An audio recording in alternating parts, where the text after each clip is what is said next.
Today we compare two all-season tire giants, the Michelin CrossClimate 2, a leader in the segment, and the new Hankook iON FlexClimate, launched in 2024. With its 3-peak mountain snowflake certification, can Hankook's latest dedicated EV innovation challenge Michelin's established dominance? Let's find out. Throughout this comparison, you'll see performance metrics represented in percentages, with the Michelin CrossClimate 2 set as the reference point at 100%. The performance results we're discussing are based on the TÜV SÜD Tire Test 2024 benchmark report, commissioned by Hankook.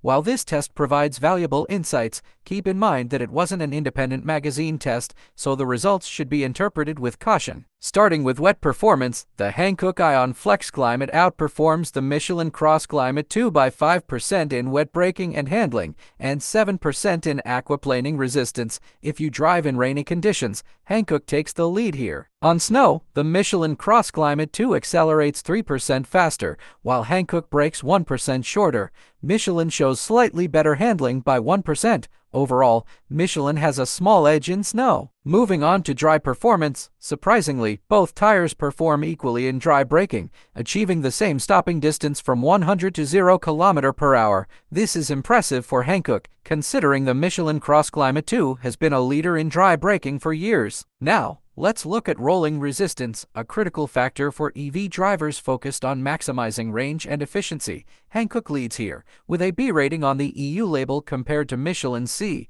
While the exact rolling resistance test results weren't disclosed, these ratings suggest that the iON FlexClimate offers better efficiency, which is vital for electric vehicles. So, what's the takeaway? The Hankook iON FlexClimate impresses with superior wet performance and competitive dry braking, making it a strong contender for EV owners. However, the Michelin CrossClimate 2 remains a robust choice, especially for those prioritizing snow performance. But remember, these are initial findings based on manufacturer-commissioned tests. We eagerly await fully independent tests to confirm if the Hankook iON FlexClimate can truly challenge the reigning Michelin CrossClimate 2. Thanks for watching, and don't forget to subscribe.